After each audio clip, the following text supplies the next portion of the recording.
tenemos información muy jugosa y para comentarla tenemos a nuestro invitado, Carlos Rucauf. ¿Qué tal, Carlos? ¿Cómo estás? ¿Qué tal? Muy bien, Bueno, un saludo a todos. un día movido, ¿no? Es decir, con declaraciones explosivas y con redefiniciones. Sí, lo que está muy claro es que Mm, Trump tiene la convicción que el tema del no apoyo de la OTAN a la operación de liberar el estrecho de Hormuz es un mm, antes y un después. Y en mm, consecuencia ha tomado una decisión que va a anunciar esta noche sí. en su cadena nacional, cosa Mm, poco común, y hacen muchos comentarios, pero pocos de este mm, tema, el que mm, va a ser hoy, y me imagino que tiene mucho que ver con la bronca que le ha dado a todo el equipo de Trump las mm, declaraciones de Starmer. El premier británico se ha puesto como el hombre que puede solucionar este problema por la negociación y no por la guerra. mm, mm, Entonces, esto visto desde el punto de vista de Donald Trump y de su equipo, es la confirmación que hay un conjunto de líderes europeos que están yendo por el camino contrario al que él sostiene que hay que dar por lo que llama él la lucha por la civilización, es decir, la lucha mm, contra el extremismo islámico que ha mm, entrado en Europa de la mano de esa especie de buenismo de mm, recibamos a la gente que mm, emigra, que no está mal, pero mm, luego no importa si esa gente hace parte de los países a los que va o quiere imponer la claro. sharia, sus costumbres. Este Mm, es el eje del debate, que es un debate ideológico profundo que viene dándose mm, en el mundo y del cual Trump se ha convertido en un abanderado. Ahora, en los mm, términos militares, mm, esto parece que significa que no va a haber operación en tierra, mm, pese a lo cual siguen llegando efectivos a la zona, como si Trump estuviera con dos balanzas, mm, porque ¿por qué siguen navegando buques? ¿Por qué se desplaza un nuevo portaaviones a Medio Oriente si Trump está diciendo en 2 semanas me voy? Lo que está mm, claro, sí, esto Agustín para vos y todos los que nos siguen, es que ha sido una noche ayer, una mañana hoy, y esta noche va a volver a ser de mm, bombardeos de una inmensa densidad de Estados Unidos e Israel sobre el territorio de Irán, especialmente Isfahán ayer fue parcialmente destruida y el nivel de destrucción es tanto que Irán lo aceptó. Venimos mm, diciendo desde el comienzo que lo primero que muere en la guerra es la verdad. Vas a contar mm, vos hoy las dos campanas que acabas de anunciar, el mm. presidente de Irán, el presidente de Estados Unidos, pero lo cierto es que este ataque terrible, que está lleno de fuego, de violencia, lo aceptó Irán. Irán dijo que había sido un golpe muy duro y que lo iba a responder. Acá tenemos la declaración de Trump a Telegraph, que fue publicado esto el día de hoy, y lo que dijo fue textualmente lo siguiente: estoy considerando fuertemente sacar a Estados Unidos de OTAN. Para aquellos que no saben qué es OTAN, OTAN es la organización del Tratado del Atlántico Norte que se firmó en el año 1949, es decir, a los inicios mismos de la Guerra Fría, y que tuvo como objetivo proteger a los países del bloque occidental. Hoy la OTAN está compuesta por 32 países miembros y siempre desde su creación fue liderado por Estados Unidos. Lo más importante de este tratado, digo, para no ser tan puntilloso, es el artículo número 5 que implica defensa común. Es decir, Exacto. sacan a un país miembro de la OTAN, el resto de los países, de los 31 países que quedan como resto de esta organización, están obligados a defender. Ahora, solamente una vez en la historia se activó este artículo y fue el día 12 de septiembre del año 2001, es decir, al día siguiente del atentado de Bin Laden contra las Torres Gemelas. ¿Qué dice Trump y cuál es el malestar de Estados Unidos? Es el siguiente: nosotros estamos financiando mayoritariamente esta alianza, porque además Europa en las últimas décadas ha disminuido muchísimo su presupuesto en materia militar. Nosotros le prestamos defensa a Ucrania y le prestamos defensa a Europa en general cada vez que tienen un conflicto militar, y ahora que nosotros tenemos un conflicto con Irán, ellos incluso, por ejemplo, en el caso de España, nos cierran el espacio aéreo. O en el caso, por ejemplo, de Francia, Macron tiende a lavarse las manos.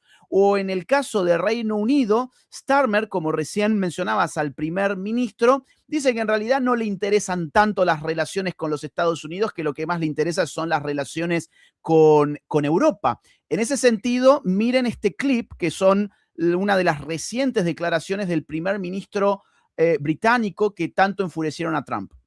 Do your manifesto commitments not to rejoin the customs union, free movement or single market still stand? And you previously said from this podium that you wouldn't be forced to choose between tethering Britain closer to either Europe or America, but it does seem that you are engaging with close negotiations with Europe and you have a deteriorating personal relationship with Donald Trump. So is it fair that you are actually choosing Europe over America? Well, manifesto commitments remain, but we made it clear in the manifesto that we wanted a closer relationship with Europe. So that is perfectly consistent with our manifesto. I'm not going to choose because I think it's in our interest to have a strong relationship with the US and with Europe. But I do think that when it comes to defense and security, energy, emissions and the economy, we need a stronger relationship with Europe. Bueno, ahí está clarísimo. Es decir, en materia de seguridad, defensa, economía y medio ambiente, nuestra prioridad es Europa, no Estados Unidos. Entonces, por esta posición le ha mantenido a Gran Bretaña con una posición de indiferencia, diría, frente a esta guerra, lo cual ha provocado a Trump de una manera notable.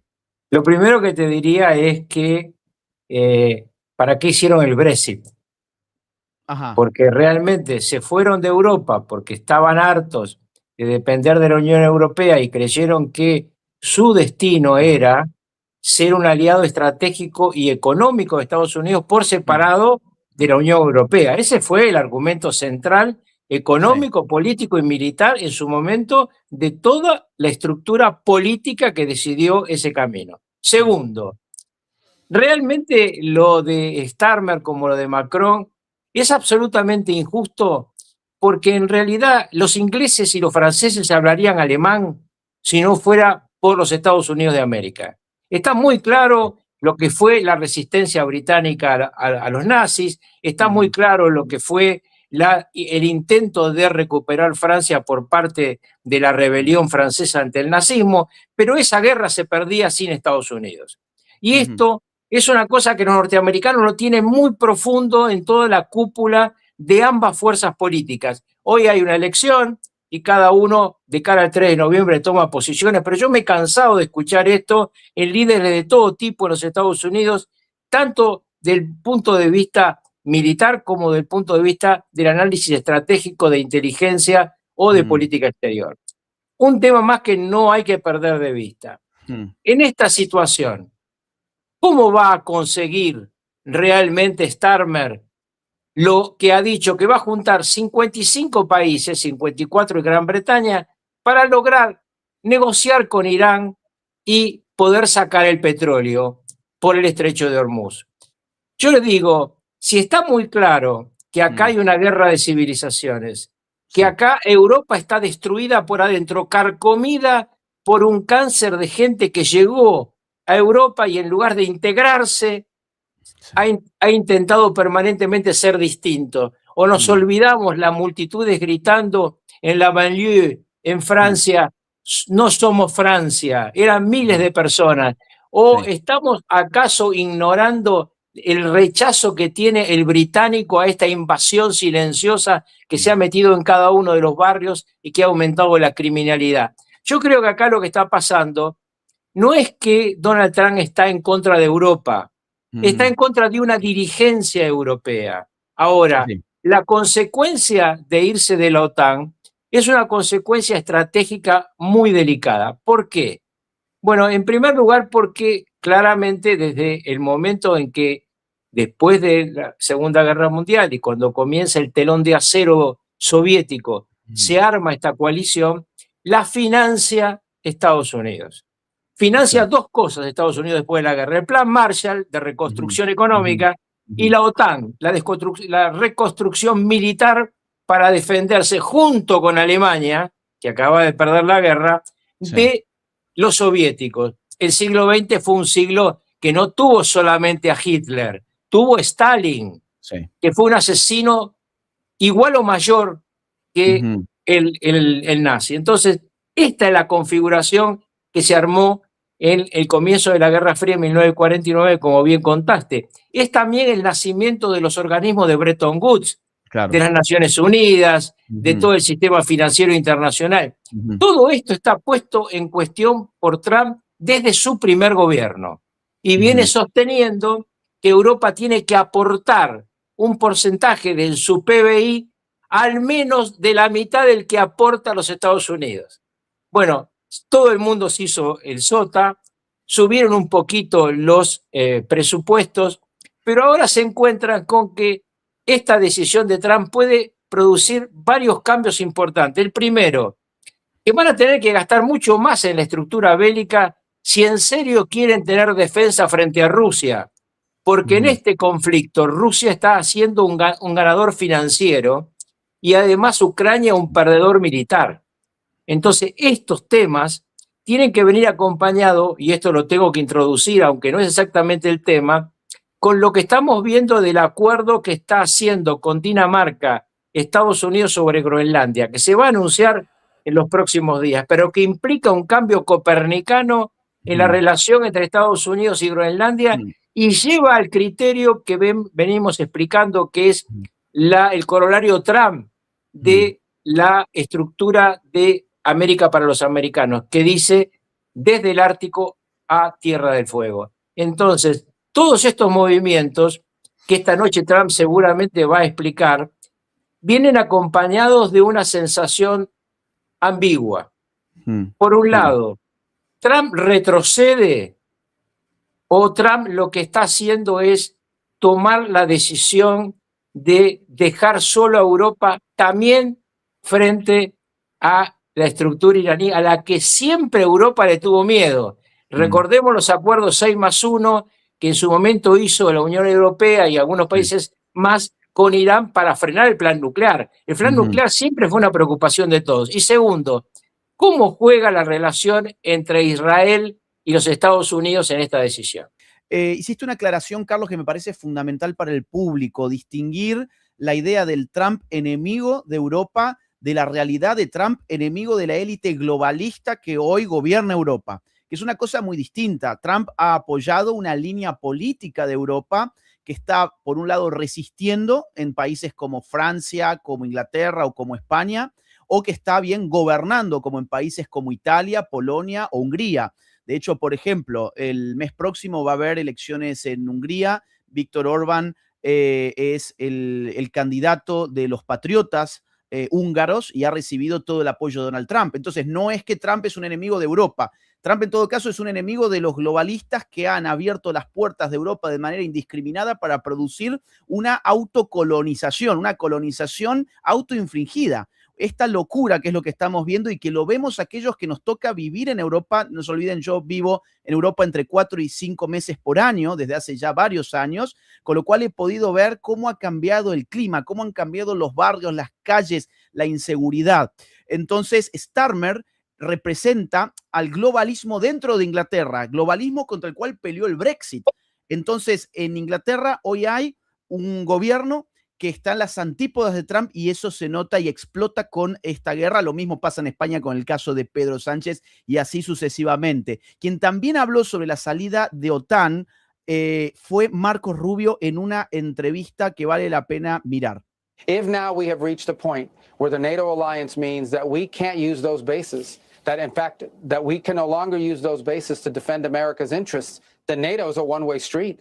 Then NATO is simply about us having troops in Europe to defend Europe, but when we need their help, not their help, we're not asking them to conduct airstrikes. When we need them to allow us to use their military bases, their answer is no. Then why are we in NATO? You have to ask that question. Why do we have billions and billions of dollars, hundreds of billions of dollars, over the years, trillions of dollars, and all of these American forces stationed in the region? If we can only use, in our time of need, we're not going to be allowed to use those bases. So I think there's no doubt, unfortunately, after this conflict is concluded, we are going to have to re-examine that relationship. We're going to have to re-examine the value of NATO and that alliance for our country. Ultimately, that's a decision for the president to make, and he'll have to make it. We're going to finish the job here. As I said, we're very, very close to achieving our objectives on all of these things that I've outlined. But I do think, unfortunately, we are going to have to re-examine whether or not this alliance that has served this country well for a while is still serving that purpose, or is it now become a one-way street where America is simply in a position to defend Europe, but when we need the help of our allies, they're going to deny us basing rights and they're going to deny us overflight? I think these are very legitimate questions that we need to be asking, and this are going to have to be very carefully examined after this conflict is over. Bueno, Marco Rubio siempre tiene la virtud de ser muy claro, ¿no? Y Sí. muy conciso y directo. E interpretar perfectamente a su presidente, porque lo interpreta para cosas distintas. Cuando fue a Múnich, el discurso de Marco Rubio fue un discurso de conciliación. El discurso de este Marco Rubio es el discurso de un hombre que está planteando la disolución de ese vínculo que viene desde 1949. Está explicando, quizá anticipando lo que va a decir el presidente de los Estados Unidos concretamente, porque hasta ahora lo que ha dicho Trump es duro, ha llamado a la OTAN tigre de papel, Sí. pero hasta ahora no hay una definición. Pero es interesante además para el futuro de lo que viene en Estados Unidos y en consecuencia en nuestro continente, ver que mientras Marco Rubio sigue permanentemente exactamente lo que plantea Trump, J.D. Vance, el vicepresidente, va tomando distancia. Va tomando distancia más con sus silencios que con sus discursos, naturalmente. Pero es muy interesante de cara al futuro, porque lo que se va a empezar a discutir el año que viene es quién sigue el legado de Donald Trump, que no tiene reelección. Algo a tener en cuenta es si el presidente Trump tiene las facultades para salirse, para sacar a Estados Unidos de un tratado internacional como el que le ha dado vida a la OTAN. Y en este sentido hay dos líneas. Hay una línea que dice que no, que lo que necesita es o una ley del Congreso o bien una aprobación en el Senado con 2/3 de los senadores presentes en el momento de la votación. La otra línea que surge de un dictamen jurídico del año 2020 de la Oficina de Asesoría Jurídica del Departamento de Justicia ha establecido que el presidente sí tiene la autoridad exclusiva sobre los tratados internacionales. Como quiera que sea, va a haber una disputa en términos de si el presidente está facultado o no para sacar a Estados Unidos de esta alianza, lo cual, insisto, sería un quiebre en una relación que viene desde 1949 hasta la fecha y que ha sostenido a Europa fundamentalmente en el caso de agresiones militares como por ejemplo la de Rusia con Ucrania. Y pasando la página a otro tema que está conectado, Carlos, acaba de sacar este tweet o este truth, como le quieran llamar, Trump en su red social. Durísimo. Que dice así, es muy duro, dice, el nuevo presidente del régimen iraní, mucho menos radicalizado y mucho más inteligente que sus predecesores, acaba de pedir un alto al fuego a los Estados Unidos de América. Lo consideraremos cuando el estrecho de Hormuz esté abierto, libre y despejado. Hasta entonces, estamos bombardeando Irán hasta su aniquilación o, como dicen, de vuelta a la edad de piedra. A mí me surgen varias dudas con esto, Carlos, y es, ¿quién es el nuevo presidente del régimen iraní? Si en realidad el presidente oficial que el día de hoy le mandó una carta abierta al pueblo norteamericano en la cual le pide básicamente ponerse del lado de Irán, tratando de persuadirlos de que Irán es una nación pacífica que jamás ha iniciado ninguna guerra y que no tiene ninguna pretensión de expansión. Eso es lo que dice hoy el presidente iraní, no el nuevo, sino el de los últimos años. ¿Quién es el nuevo presidente del régimen? ¿Por qué Trump dice? No, yo creo que ahí está la confusión que viene de los dos sectores que vienen tironeando a Trump en esta cuestión. El sector que viene desde que empezó la posible reunión en Islamabad, cuando Pakistán ofreció la mediación, que tomó de inmediato Witkoff y que dijo, bueno, estamos hablando, estamos conversando, que es una negociación que, en mi opinión, yo lo vengo diciendo en todos los medios que me preguntan, no tiene destino porque no hay un poder unificado hoy en Irán. Aunque te lo quieran vender, primero el presidente de Irán, que efectivamente manda esta carta tan importante en cuanto a su dureza respecto al presunto acuerdo, es un hombre que tiene un poder muy relativo.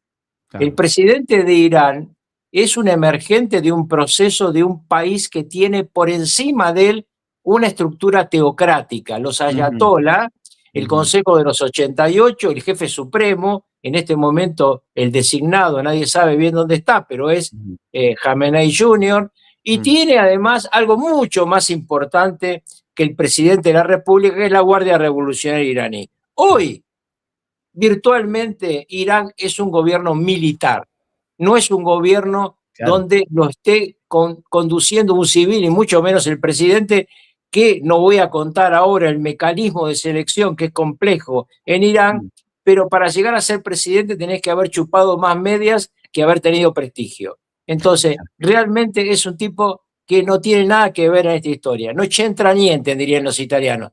Ahora, le están vendiendo hace rato un sector a Trump que hay una negociación en marcha. Truth Social está demostrando que no quiere desairar ese sector, pero termina diciéndole, bueno, para hacer eso quiero que primero te rindas, y si no te mando a la edad de piedra. Y cuando está diciendo te mando a la edad de piedra, atención, atención, porque esto puede significar que en los próximos días veamos un ataque a la estructura energética profunda de Irán, que podría dejarlo sin agua y lo podría dejar además definitivamente fuera del mercado del petróleo durante mucho tiempo. Cuando Trump dice no van a poder recuperarse durante 15 o 20 años, lo que para mí está diciendo es que va a bombardear los depósitos de Hark, no que va a tomar Hark, que los va a bombardear, es decir, va a romper la estructura que lleva toda la estructura de los pozos petrolíferos bajo tierra y bajo el mar, bajo arena y bajo el mar, y eso es perfectamente destruible por las bombas de profundidad norteamericana. Hasta ahora, Estados Unidos atacó en Hark solamente las defensas, pero si avanzara sobre la estructura energética, estaría dando una respuesta ya no a la mirada de uno de los dos sectores de Estados Unidos, sino a un personaje que en toda esta trama no hay que olvidarlo, que es Netanyahu. Netanyahu fue quien impulsó este conflicto. Pero además hay dos personajes muy importantes que hay que mirar siempre. El más importante de todos es Mohammed bin Salman, el líder de Arabia Saudita. Mohammed bin Salman es quien le está diciendo a Trump, sigamos adelante, destruyamos a esta gente de una vez por todas. Después, si quieren, váyanse. ¿Y por qué dice si quieren, váyanse? Porque si miramos el tema petrolífero, Trump tiene el petróleo africano, el petróleo de Venezuela, y si tiene el petróleo saudí, no hay nada más que discutir.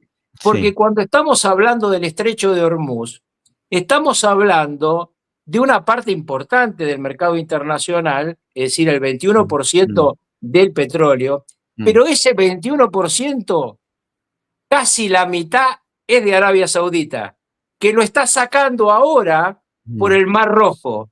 Y en el Mar Rojo están los hutíes, que no están atacando estos barcos, porque esos barcos van en este momento en su mayoría a la República Popular China, y los hutíes serán comunistas, serán locos, pero no se van a meter con Estados Unidos y China al mismo tiempo. Entonces, atención, porque vamos a ver en los próximos días, cuando esto esté mucho más claro que hoy, cómo vuelve a reprogramarse la reunión entre Xi Jinping y Donald Trump en Beijing. Me dicen que va a ser en la segunda quincena del mes que está empezando. Recordemos que en realidad estaba programado para finales de marzo. Primero. Para hoy. Para hoy. 31 y primero eran los 2 días de reuniones que iban a tener. Claro. Bueno, varias cosas. En primer lugar, la estructura de este truth, de este comunicado de Trump, es la misma estructura de siempre. Estamos avanzando en la vía diplomática, pero cualquier revés implica aniquilación total. El otro día leíamos otro muy similar donde hablaba de destruir las plantas de desalinización, es decir, dejar sin agua potable a Irán. Segundo punto, mencionabas a Netanyahu y justamente MAGA, Make America Great Again, que es la línea política de Trump dentro del Partido Republicano, en este momento está sufriendo una fractura interna que le está empezando a pasar factura al propio Trump, porque hay gente que dice, oigan, no teníamos que poner a Estados Unidos por encima de todo. ¿No se suponía que América primero, que Estados Unidos primero? ¿Por qué estamos cumpliendo entonces las exigencias de Israel? Entonces está generándose un problema ya no solo en cuanto a darle de comer a los demócratas, sino que dentro del Partido Republicano y más aún dentro de la propia línea de MAGA, ya hay dudas respecto de si esto era conveniente o no, si esto respondía a las necesidades de Estados Unidos o no. Más aún, se está generando una nueva línea, incluso más hacia la derecha de MAGA, que se llama American First. Y las encuestas a nivel nacional, las últimas que han salido entre ayer y hoy, muestran un deterioro significativo de la imagen de Trump y de la aprobación de la gestión republicana, que le podría pasar una factura muy, muy cara el 3 de noviembre. En este sentido, me parece que hay que interpretar este video que publica hoy la Casa Blanca, donde vemos a un Marco Rubio explicando por qué Estados Unidos entró en guerra con Irán. Me parece sugerente que a más de un mes del conflicto hayan tenido que filmar este video y para mí sugiere una debilidad política. Vamos a verlo. Many Americans are asking, why did the United States have to attack Iran now? Well, let me explain. Iran wants to have nuclear weapons. Of that, there is zero doubt. If what they truly wanted, which is what they claim, is nuclear energy, well, they could have nuclear energy like all the other countries in the world have it. And that is you import the fuel and you build reactors above ground. That's not what Iran has done. They build their reactors and their facilities deep in mountains, away from the public glare. And they want to enrich that material. The same equipment that they could use to enrich material for energy, they could use to quickly enrich it to weapons grade. So it is clear that they've been offered every opportunity to have a nuclear program that allows them to have energy, not weapons. And every single time they have turned it down. But why the attack now? Well, what was Iran trying to do? Iran was trying to build a conventional shield, in essence, have so many missiles, have so many drones that no one could attack them. And they were well on their way. We were on the verge of an Iran that had so many missiles and so many drones that no one could do anything about their nuclear weapons program in the future. That was an intolerable risk. Under no circumstances can a country run by radical Shia clerics with an apocalyptic vision of the future ever possess nuclear weapons. And under no circumstances can they be allowed to hide and protect that program and their ambitions behind a shield of missiles and drones that no one can do anything about. This was our last best chance to eliminate that conventional threat, that conventional shield that they were trying to build. And the president made the right decision to wipe it out now. That is the goal of this operation, to destroy their conventional missiles and their drone program so they can't hide behind it and finally have to deal with the world seriously about never, ever having nuclear weapons. Bueno, ahí está, mira, la Casa Blanca, esto fue el día de hoy y hoy a la noche, a las 9 horas PM del Este, se le sumará a la cadena nacional de Trump. ¿Tienen la necesidad de comunicar estas cosas a un mes de la guerra? Sí, mira, yo sobre esto tengo dos lecturas. Una coincide con la tuya, pero la otra, ¿cuán convincente es Marco Rubio? Porque es muy difícil explicar lo que está explicando con la convicción y la cara de hombre al que tenés que creerle. Sí. Y una vez más, ¿qué significa esto para el año que viene? Para el comienzo de las primarias en el Partido Republicano. Esto es un lanzamiento desde la Casa Blanca de Marco Rubio. Está hablando Marco Rubio en nombre del presidente, pero casi como si fuera un presidente. Y esto es muy claro porque te explicaba hace un rato el rol contrario a esta postura de Vance. Claro. Vance es un poco un hombre muy bancado por empresas muy importantes de los Estados Unidos, pero es un hombre muy poco carismático, no es un hombre del carisma de Marco Rubio. Ambos pelearon en su momento por candidaturas contra Trump, ¿eh? No es que nacieron de un repollo, ambos son ya muy fogueados, ambos senadores importantes, Ahora, a mí me parece que esto tenemos que guardarlo y mirarlo cuando estemos hablando el año que viene de las primarias republicanas para presidente dentro de poco más de 2 años. Y vos me dirás, pero ¿qué ha adelantado este hombre hablando de las presidenciales? Bueno, en el mundo de los negocios de los Estados Unidos, a mí me consta, yo trabajé en la campaña fracasada de Jeb Bush contra Donald Trump en su primer mandato, con cuánta anticipación los empresarios norteamericanos empiezan a buscar el futuro. ¿Por qué? Porque las inversiones son a largo plazo y tienen que saber realmente a dónde se están metiendo. Entonces, obviamente estamos ante dos cosas. Una explicación de algo complicado, muy bien hecha, muy bien elaborada, un hombre que está mirando el teleprompter pero no se nota, porque mirar el teleprompter, a mí me consta cuando grabo, que me cuesta mucho estar mirando la cámara y no el teleprompter. Brillante la locución, muy interesante para verla del futuro. Yo no la había visto, la acabo de ver. Y te consulto algo que por ahí puede ser trivial o no, porque hasta donde yo entiendo, hasta el color de la corbata está seleccionado. ¿Por qué no levanta las manos? ¿Por qué tiene las manos debajo del escritorio? ¿Esto implica seguridad o qué tipo de mensaje transmite? Cuando yo lo veía antes de estar en vivo, cuando seleccioné el material para hoy, me llamó eso la atención. ¿Por qué no muestra las manos? Bueno, hay un viejo tema en materia de comunicación que todos los que hemos dado discursos sabemos que la cuestión más difícil es qué hacer con las manos. Sí. Y en consecuencia, lo que dicen los grandes comunicadores históricamente es mejor ponerlas sobre el pupitre que estar tirando manotazos al aire, que es lo que a uno siempre se le ocurre. Sí. Cuando vos además usás otro mecanismo que no sea este, usás el micrófono en la mano, los riesgos son aún más grandes. Y nadie se asume ese riesgo, pero mucho más cuando vos estás grabando. Cuando vos esto lo grabaste, mira, generalmente debe haber 7 u 8 grabaciones de este discurso en Estados Unidos. Ellos cuando hacen este tipo de comunicación, tienen un equipo que se llama de estudio de gestualidad. Y entonces estudian si lo que está haciendo el hombre de ellos o su rival es creíble o no es creíble según cómo se ha presentado. Vos sabés, me llamaba la atención la corbata violeta, porque el violeta es una síntesis del rojo y del azul. Obvio. ¿No? Obvio. Obvio. Bueno, mira, te quiero mostrar uno de los últimos videos que es muy importante porque es el propio Marco Rubio diciendo que a la guerra le queda poco. Trump ha hablado de 2 o 3 semanas y Rubio el día de hoy también lo dijo así. Do you have any sense of clarity about when the war is going to be over in the Middle East?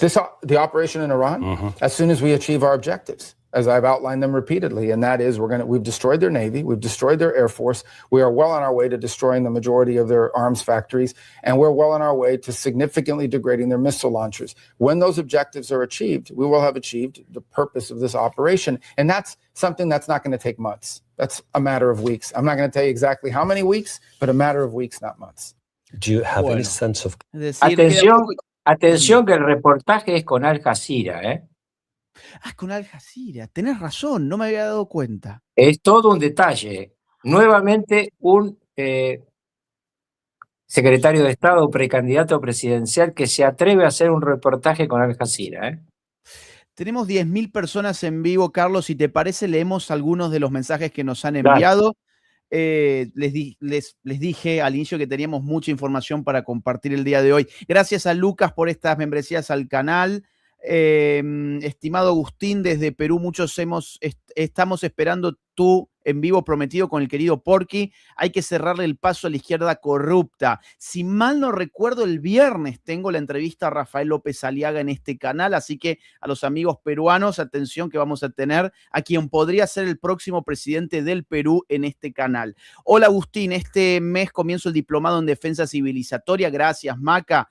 Ya empezamos con el diplomado muy pronto. Acá este usuario dice, Trump solo miente. Lo que pasó es que cayeron en la trampa de Irán y tiene que mentir para que los mercados no se desplomen. Es mejor que todos compremos comida de lata pronto porque se parará todo. No, esto no. Déjame que te diga, esto es un absurdo.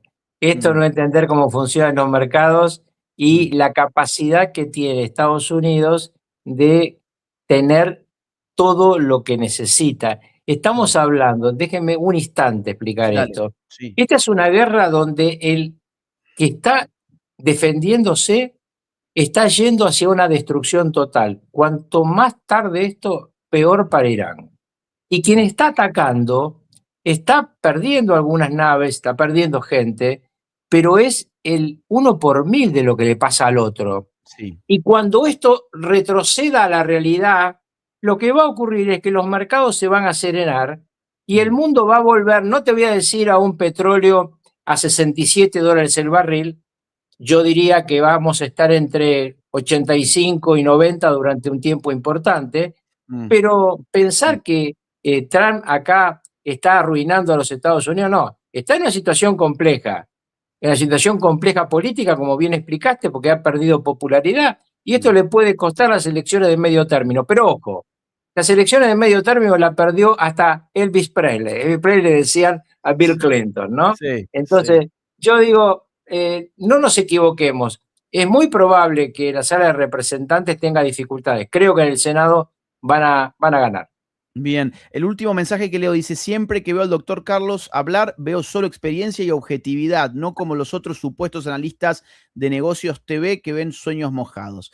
Te saco un último tema, Carlos, que no hemos mostrado, pero hay un clip donde Trump dice que se van a retirar en 2 a 3 semanas y que si Francia, Gran Bretaña y Europa en general quieren su petróleo, pues que vayan ellos mismos a abrir el estrecho de Hormuz. A buscarlo, sí, sí. ¿Eso implica bueno, que Hormuz va a continuar cerrado y que va a quedar en manos de Macron esta situación?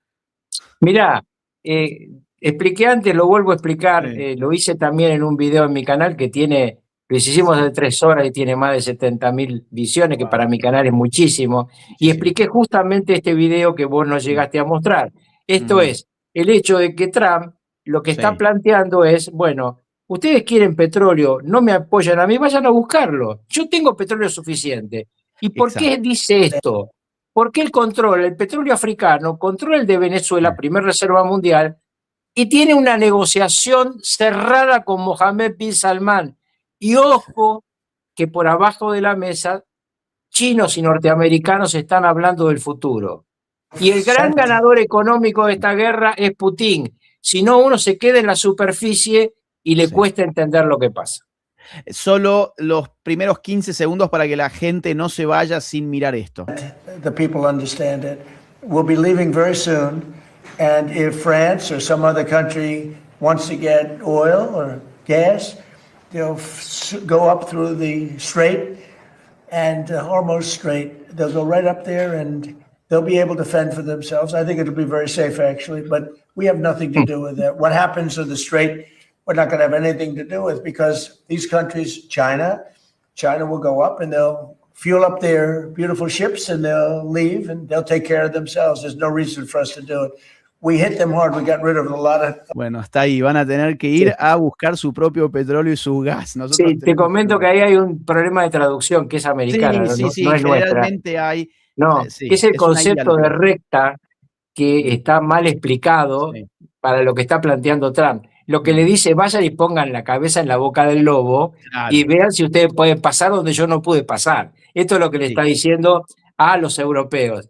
¿Y qué está planteando Macron y compañía? No, vamos a ir a negociar con los iraníes. Yo te digo, es muy probable que los iraníes le vendan el petróleo. Se lo van a cobrar carísimo. Le van a meter un peaje de por lo menos $2 millones por cada buque petrolero que dejen pasar por Hormuz.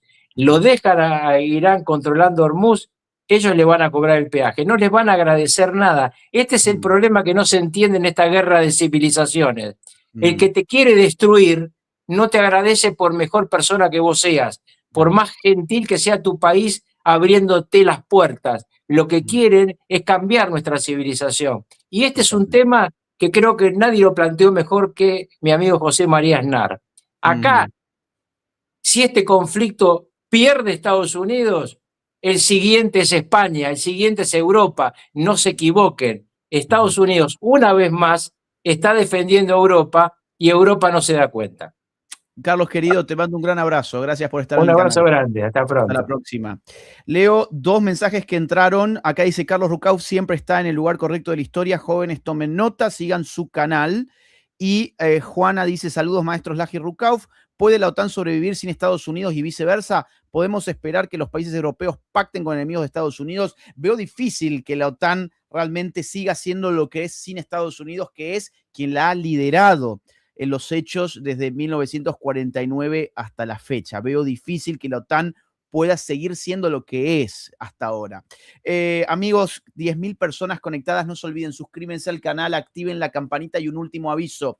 Acaba de salir mi libro, La Batalla Cultural, nueva edición, actualizada, revisada, que incorpora un prólogo del presidente Javier Milei, que incorpora además un nuevo subcapítulo que ha revisado el contenido y lo ha actualizado a la coyuntura actual. Este libro fue publicado originalmente en el año 2022. Pasaron 4 años.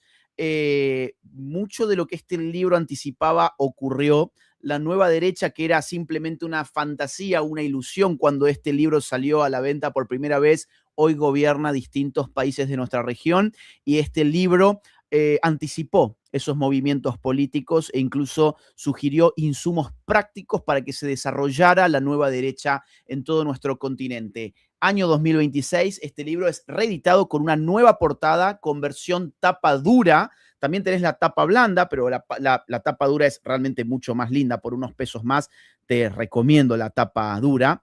Que lo podés adquirir para tenerlo en tu biblioteca, en tu living, en tu estudio, regalárselo a un hijo, a un padre, a un abuelo, un nieto, un sobrino. Militen la batalla cultural. Fórmense porque lo que viene es duro y tenemos que defender posiciones y ampliar la influencia de la nueva derecha en toda la región.